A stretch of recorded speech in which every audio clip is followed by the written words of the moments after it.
What's going on, guys? It's the Bigs Podcast, episode number 117. And today we're going to talk about the three trades that have gone down in the Bigs since the start of the season. We're going to talk about the injury bug that's already biting a couple of teams.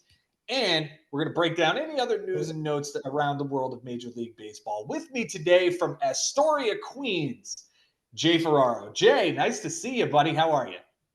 It's nice to see you, Joe, but it's even nicer to see that beautiful trophy right there behind you. Yeah, I decided to bring it out of the office here for the afternoon and while we're shooting this one. So I'm super excited to have it sitting next to me, even though I haven't had it. What's going on? My fourth season without a title. I'm itching. You're a monster. Itching. You're a monster.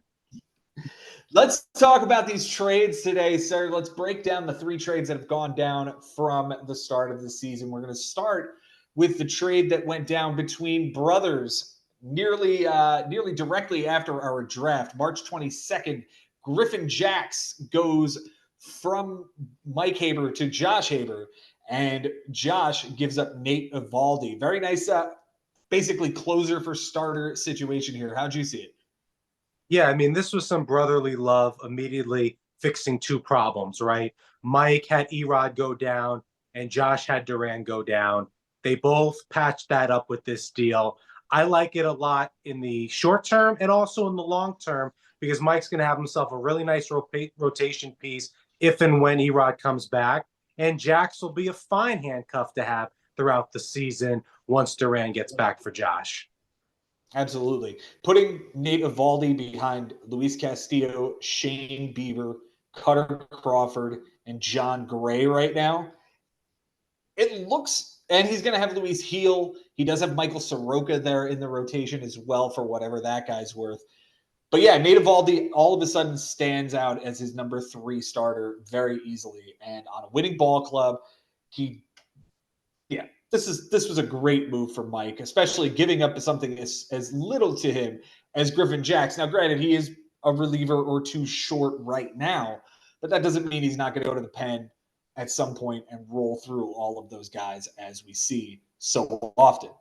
He's also facing off with who's he facing this week? Well, we're playing each other. You. And I'll be truthful here. It doesn't hurt me that Jax isn't going to be up against me for this long week. I'm actually happy about that. Yeah, him being down a reliever and down some relief appearances to you already. It's going to be an interesting fight there in the bullpen between the two. As for Josh's side, he does get Griffin Jax, and the injury to Yohan Duran certainly will at least be soothed here until he comes back, but it's going to be a minute before he gets back. The second trade that went down was with our commissioner and his brother-in-law, Mike Sherman. 6-player deal, one of the blockbusters that we will see here early in the season. Benji receives CJ Abrams, Adam Ottavino, and Nestor Cortez, while he gives up Adbert Alzolay, Ezekiel Tovar, and Gavin Lux. Which side do you like better here? I've gone through a lot of layers with this one, Joe. At first, I thought Benny gave up too much in this deal. And then as I broke down all the players involved and the numbers and then understanding how Ben's going to utilize these players on his squad, because I'm familiar with his roster builds, I think this was an absolute slam dunk for Benny. When you look at this deal, he puts the handcuff to Diaz on his squad. He puts a quality starter on his team in Nestor Cortez. But the prize possession of this deal was getting CJ Abrams, who Mike Sherman used 5th-round draft day capital to acquire. All I know is this, Joe. Before this trade and after this trade, Ben's lineup now with the 2-time batting champion in a rise and Juan Soto looks much scarier with CJ Abrams at shortstop. No doubt. And this is more of what his strategy was this year. It's just run it back from last year, right? CJ Abrams was on the roster last year. Nestor Cortez was on the roster last year. Ottavino multiple times was on the roster. So Ben is gaining familiar players, things that he wants back on this roster to try to run it exactly back and try to win a championship with this group. Abrams stole 47 bases last year. Jay, over or under, he's going to steal another 40? I think he's going to. He has that type of speed. And as long as the on base percentage is there, he's going to run, right? Benny put the whole league on notice for me with this one. He really did. And I understand the pieces Sherman got back, and they all fit onto his team well. And he'll be able to utilize them properly. I mean, Lux immediately becomes his second baseman. That's an upgrade over Polanco, we think. He's going to mix and match at shortstop with Tovar. And then, of course, he gets the reliever piece. So he's got the closer on the Cubbies. But, geez, just Ben now has all these stolen bases on his squad. And this didn't surprise me at all because after we did the draft shows, he talked about not being happy with what was going on at shortstop.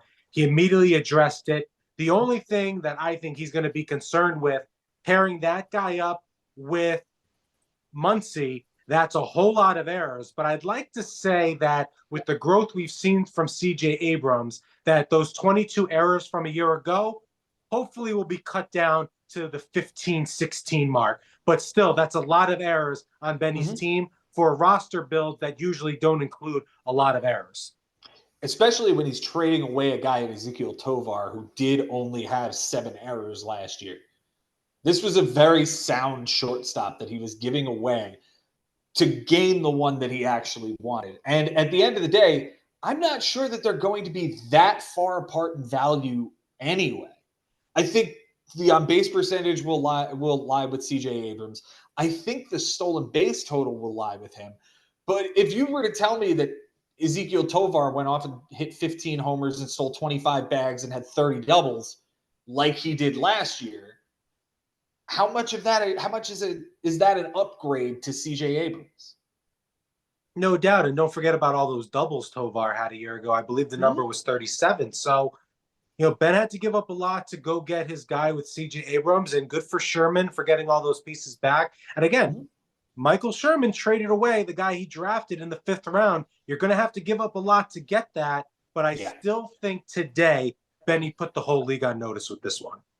No doubt. And for what it's worth, Adbert Alzolay is not guaranteed to be the closer all season long, but he certainly was good last year and was drafted in the 7th round. So that's the start of the return, is the 7th round, and then Tovar and Lux. Lux, I really thought was going to fit well on Ben's team here as well, as that bounce in and out of the in and out of the utility spot or in and out of second base with Arise spelling first base. There was a lot of versatility to this, along with the fact that you have Max Muncy, Will Smith, and Gavin Lux, basically the bookends to the superstars on this team. And he's going to break that up. We'll see whether or not that's the right move.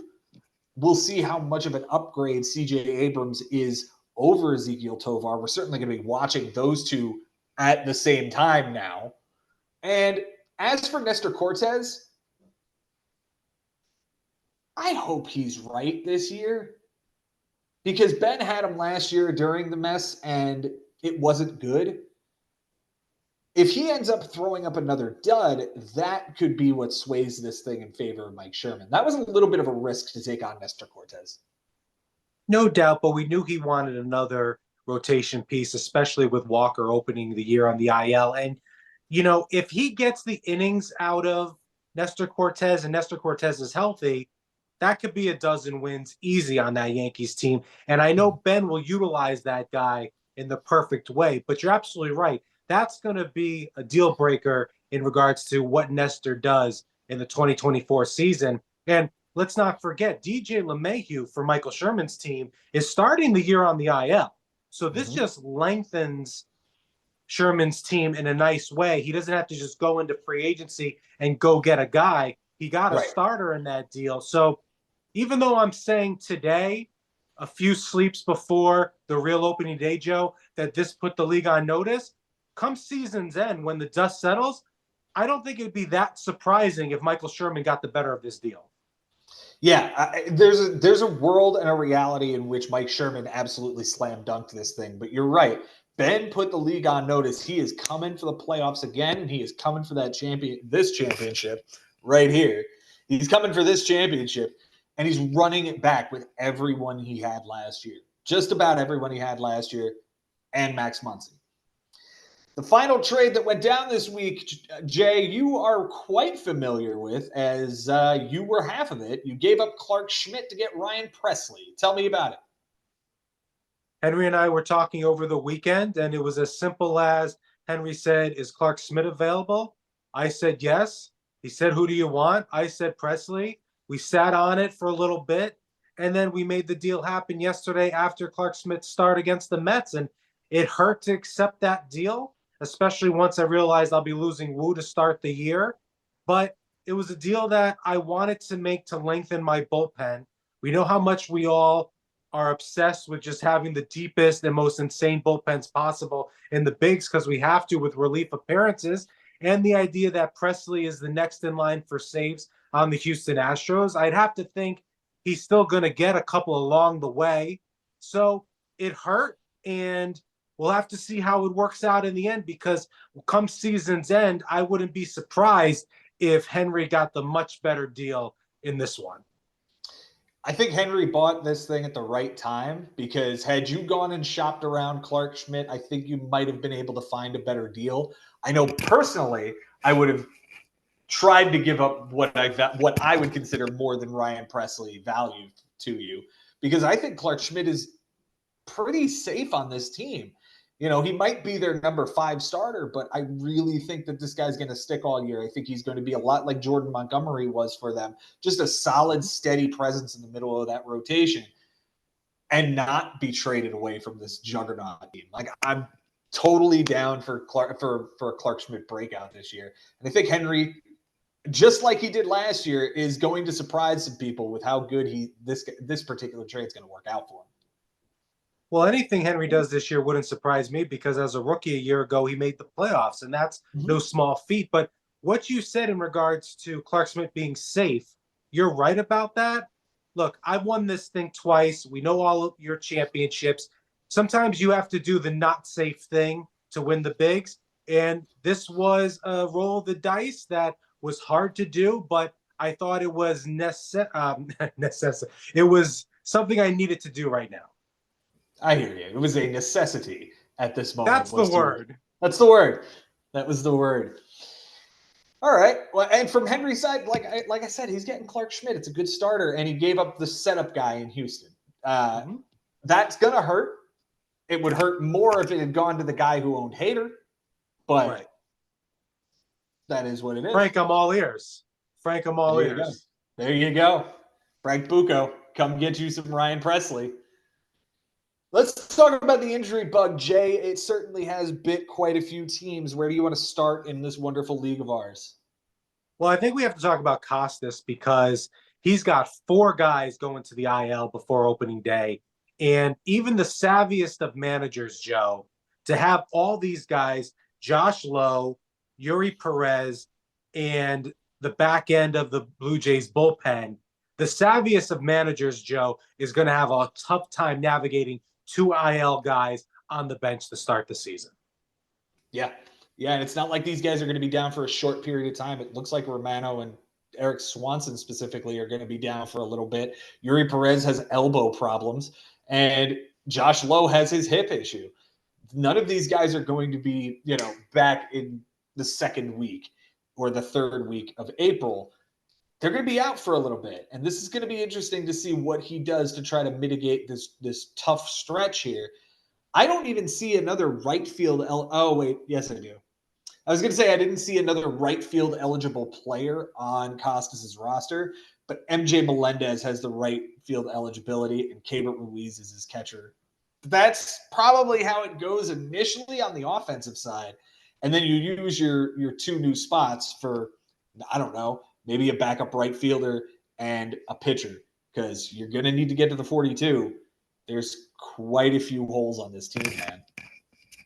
Yeah, absolutely. I feel for him, and he might have to make a tough decision early on this season, saying goodbye to somebody that he doesn't want to say goodbye to. Melendez starting in right field for him, Joe, I don't think that's good enough on opening day. I just don't. I don't mean to sound mean towards Costas, but I don't really like that.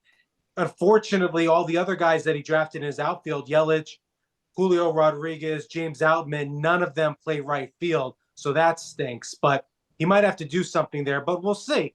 But man, Yuri Perez, that stinks. The smartest thing he did, though, immediately when he heard the news about the back end of Blue Jays bullpen was to pick up Yimi Garcia. So he has that guy. So it's not all just, bad news for him, but it isn't good news. No. He's still got an okay rotation. George Kirby, James Paxton, Tarek Skubal, Brandon Pfaadt, Mackenzie Gore, and Griffin Canning. It's serviceable. It's going to get him to his 42, and it should be able to compete most weeks with Kirby and Skubal at the top of it. Just that bullpen looks really weak now. Nardi, Stanek, Jeff Hoffman, Julian Merriweather, and Jimmy Garcia. Very middle reliever heavy, and it's only going to get worse as these guys start falling off to injury. He's going to have to backfill them with some more pieces off the waiver wire. It is going to be absolutely insane when we see all of these guys hit IL and the flurry of pickups that are going to happen in this league. Yeah, I mean, we talked about the free agent frenzy that Tuesday morning. It's going to be nothing to what we see once all these guys hit the IL. Yeah, opening day is going probably the day before opening day is when we're going to see it, which is, by the way, tomorrow. I'm sure you have your eye on things right now. Tell us right now, what do you have your eye on tomorrow once you can put Garrett Cole on the IL? Just tell us what you're going to do. Well, I already did one thing, and I got rid of Zach McKinstry and went ahead and pulled Mitch Haniger onto the team because I need a backup outfielder. I just need one that's going to play every day. I can't guarantee McKinstry is going to win the third base job in Detroit. So let's get him off the team and find something better. So that was fun. Mitch Haniger was a fun thing. I've got my eye on a couple of arms to backfill, but I've already got 7 starters, so I'm not going to be picking up a starter, shall we say. That's all I'll give you. Okay, that's fine. That's all you need to give me. Yeah, I'm really interested to see what goes on once we all have guys going on the IL at some point tomorrow. And moving over to Josh's team, because we got to talk about this crazy injury bug in his bullpen. All the bad news he's had out of that bullpen, and he's handled it beautifully, Joe, up until this point. He got really lucky that when the Seawall news broke yesterday, he immediately went on the IL. Yeah, that's the one saving grace there was that they actually did put him onto that and designate it so that Josh could open up that roster spot. I see that he did grab Miguel Castro and Kevin Ginkel and Ryan Thompson, so he's basically shored up the back end of the Arizona pen that way. And not to mention Boston and all of its pieces and Griffin Jacks. I think he's in a solid place right now. He's absolutely in a solid place because of the trade for Jacks, bringing all these relievers in from the Diamondbacks who might grab some saves, and that he drafted Ginkel. I believe it was in the 16th round, and then in the 17th round, he took Devin Williams. Now, that's a big guy to hit the wire. On draft day, when Josh took Devin Williams in the 17th round, I thought to myself, that was really smart there. In the 17th round, I'll buy that, stash that guy. Josh's hands are tied here, but with everything that's gone on, you're absolutely right. He's still in a perfect position. He's going to have to say goodbye to Bernardino, who was sent down by the Red Sox, but he's in a perfect position. And the thing about Josh's team, all we're talking about is the bullpen and how brilliantly he's navigated all these injuries to Duran and Seawall. But Joseph, his offense is going to be a problem for all of us all season long. Yeah, it is. That's a pretty nasty offense. Yandy Diaz, Mookie Betts, Javier Candelario, and Corey Seager is the infield. Jordan Walker, Adolis Garcia, Alex Verdugo, and Jaron Duran is the outfield. Mitch Garver behind the plate. He's got a really, really good offense. I seem to remember like 4 of these dudes being on my roster last year, Josh. Were you cheating off of my paper? Well, Josh is good at that because in college, I sent him once to take a math test for me. He pretended to be me my freshman year because the class was just really deep. Josh went and he took that math test for me.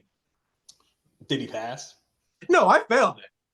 No, I failed that test. Oh, that's tremendous. That's tremendous. And No, not only all those starters you mentioned, first of all, now with the DJ LeMahieu injury, Alex Verdugo may very well be the leadoff hitter for the New York Yankees. It's going to be between him and Volpe, right? It depends on if Boone's going to want to go back-to-back with the lefties. And Josh and I talked about this last night. But not only the starters, the two guys on the bench, Duran and Hayes, these are quality pieces. Hayes is a real quality player, and to see him just chilling on his bench is pretty disappointing. I could really use that guy as my fourth outfielder instead of Mitch Haniger. That would totally be awesome. But no, right. That guy's got a roster over here. Boy, oh boy, this is going to be a problem all year. But that's what happens in the bigs, right? People put together these juggernaut offenses, and that's what Josh has done here. And it's just, I'm really looking forward to seeing what this lineup has to say all year with Seager and Betts and Garcia. Really looking forward to it. Yeah. You know, one of the healthiest teams I'm looking at right now is Brian Lebo. It looks like he's only got Tommy Edman that'll be heading to the IL to start the season. So this is a team whose offense might be a little bit of a problem too, sir. Why don't you take a look there and tell me what you're looking at? Yeah, Brian put together a really nice squad with JT and Bogarts and Alvarez. I mean, and if we get a 30-30 campaign out of Jazz, that would make it even deeper, right? So there's a lot to like here. His bench is ridiculously strong. It's going to be interesting how he mix and matches these guys, but if he does it in a successful way, he's got a lot of pop and a lot of offensive pieces on this bench that could do stuff for him all season long. I mean, when you talk about having Timmy Anderson, Josh Bell, Chris Bryant, and Jock Peterson, all these guys could start potentially on other teams. Yeah, those are all all-star level players, with Chris Bryant being MVP level at one point in his career. You know, I'm not saying that that's going to happen again this year, but it's just one of those like, yeah, these are proven talents that he's got on his roster. And when you look over to the other side, Corbin Burns, Tyler Glasnow, Hunter Green, top three in the rotation, that's kind of scary. Yeah, that's exactly really scary. where I think Hunter Green should be. Hunter Green should be somebody's 3 or 4. This is not a great pitcher, but he will rack up the strikeouts. Right, and I'm not convinced Hobie's not going to steal some saves for the Brewers along the way as Devin Williams gets right. But you're right, the top 3 guys there, then his bullpen, his relievers are really good. Yeah, this is a strong team. And when you think about him going into the year healthy, that's going to be a strong suit because none of us are. None of us. Nobody's healthy. I just happened to click on his team because I was like, let's see what Brian's working with. Ari's going to be losing some guys as well. Yeah, and you know what? I want to talk about Bobby's team for a second because he's going to have TJ Friel going to the IL, and that stinks for him. But he drafted Sal Frelick, and because of the injury to Garrett Mitchell, he's going to see a lot more at bats, and that's just the perfect guy for Bobby to slide in and see what you get out of him. So that's very interesting. And you know what? When we talked about Bobby's team and everything that happened in that Soul Series, Joe, and the happy accident of Jake Cronenworth on the bench game 1, and then what Jake did in game 2, and then the relief appearance win from Michael King in game 2, we didn't talk about that Bobby also got the W in game 1 from Daniel Hudson. Yeah, he won both games, and he is sitting very, very pretty in his matchup against Josh Haber. It's a hell of a... How on earth could he have pulled both of them from the Soul Series? It was unlikely it's unlikely to get a bullpen win as it is. It's more unlikely to get a bullpen win twice in 2 days from Daniel Hudson. Really? Daniel Hudson, the one guy that I didn't have on my bullpen? I just keep checking my squad to see when they're going to put Wu on the IL. And I know it's not going to happen today, but come on now. You said he's starting the year on the IL. We know Garrett Cole starting the year on the IL. We know Ben has Walker starting the year on the IL. What's going on? Just put these guys on the IL for us, especially for Costas, because Costas has so much to do. Like, it's ridiculous, but that's what Baseball Eve is going to be tomorrow. The waiver wire is about to explode. Dude, Shane Baz for Frank, John Brebbia for Frank, Kodai Senga for Frank. All three of them are going to hit the IL. Baz already has. It's just a matter of him getting him into the IL spot. Take a look at Frank's offense. Look at the versatility on this thing. Well, you said it after the draft show. This was the best team Frank ever drafted, and it is a juggernaut of a team. Mm-hmm. His only concern was initially that Ian Happ looked like he might have been going to the IL. That is not the case anymore. He will be healthy to open the season. And between Jackson Merrill getting center field eligibility and Anthony Volpe sliding into shortstop and Tyler O'Neill then becoming a bench piece, like this is a great team. The only fear we have is whether or not Shohei Ohtani bet on baseball. Oh my God. Look, I want to believe everything Show said to be true. And I think Major League Baseball is going to bury this story immediately. And it's not something we're going to be talking about the first couple of weeks into the season. Now, I could be totally wrong, and we're talking about a Shoeless Joe situation, and we never – Joe, if this ever went the Shoeless Joe route and we lost Ohtani forever, I think all our heads would explode. Yeah. Yeah, they would seriously have to have the conversation of, do we get rid of arguably the best human to ever play this game? Do we get rid of him forever and let him go back to Japan where he absolutely would go play baseball again? Right? If America told him you're not playing here anymore, where do you think he's going to go? Right.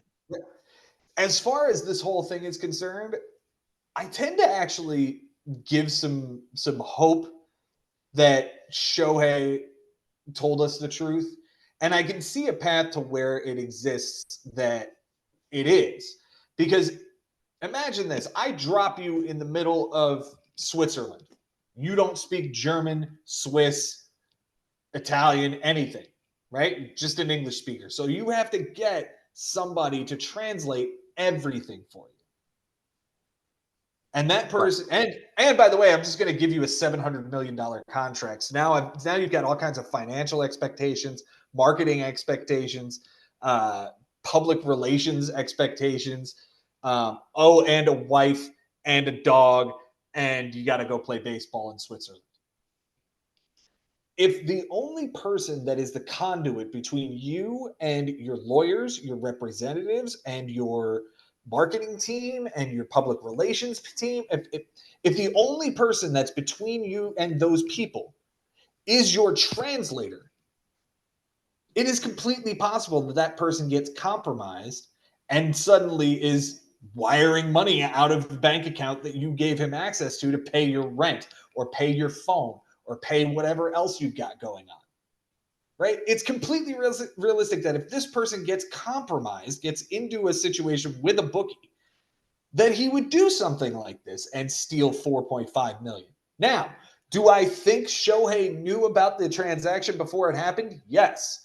That's where I think it might be a little bit of bullshit. I think it's completely possible Shohei told him, I'll take care of you.